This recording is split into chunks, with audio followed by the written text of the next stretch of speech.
Thank you, John. Thank you. There's so much that we all can do to support Vice President Harris and Governor Walz.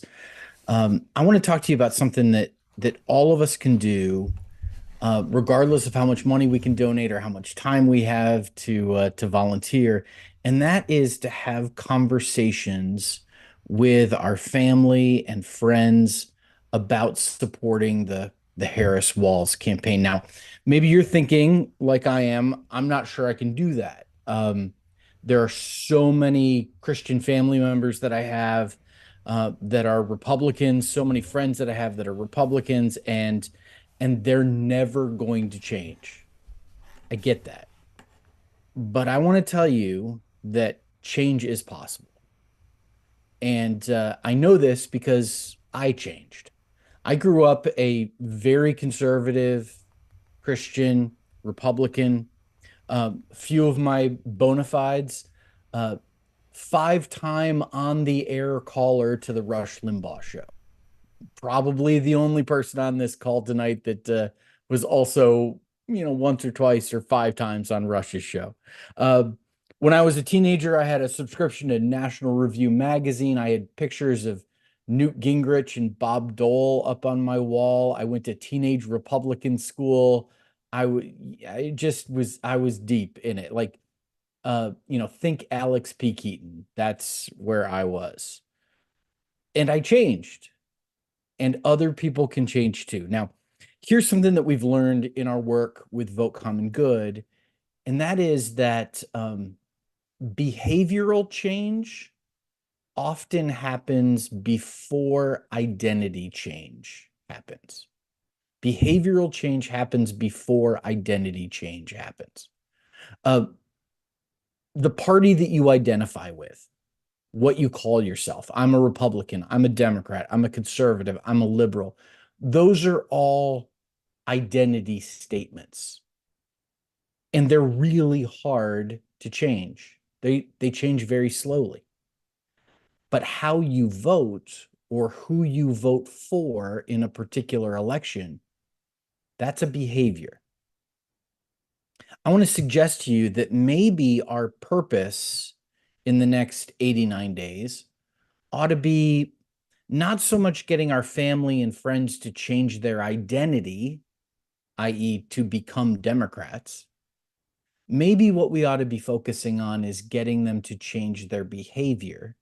That is to vote for Kamala Harris and Tim Walz in the 2024 election.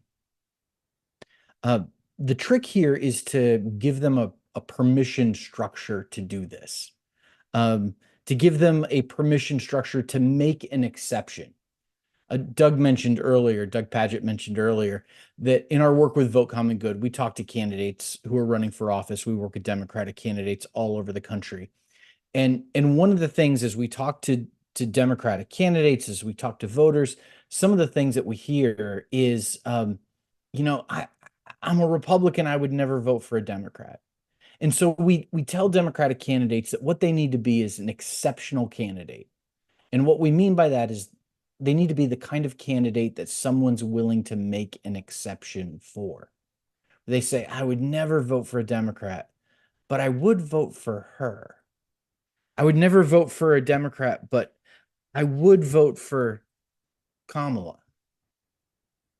And the way that you can give someone this kind of permission structure to make that exception is you can simply say to them something like, listen, I know you're a Republican.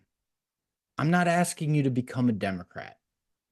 I'm asking you to vote for Kamala Harris in this election. I'm not asking you to become a Democrat. I'm asking you to vote for Kamala Harris in this election. Give them permission to change their behavior without having to change their identity. And here's the little Trojan horse. Once that first domino falls, once their ballot begins to turn ever so purple, it will only continue to go that way. It's my story. It's the story of my best friend in the world. It's conservative Republican Christian. involved in a large evangelical church, uh, could not vote for Donald Trump in 2016, so he decided to vote for Evan McMullin instead. In 2020, he left the top of his ballot blank and didn't vote for a presidential candidate. And then in 2022, he texted me a picture of his ballot on election day as he stood in the booth casting his ballot. And at the top of his ballot, we live in the state of Arkansas. He had voted for a guy by the name of Dr. Chris Jones to be governor of Arkansas instead of Sarah Huckabee Sanders. It's the first Democrat he had ever voted for in his life. And the reason he voted for him is because Dr. Chris Jones was an exceptional candidate, someone he was willing to make an exception for. And what my friend doesn't realize is that this next time around, his ballot is going to be even more purple. And I want to encourage you with your family and friends, as you're talking with them, try to remember how change happens. It happens when behavior changes before identity. And it never, I mean, so rarely happens because of shame or guilt. Those are not change agents.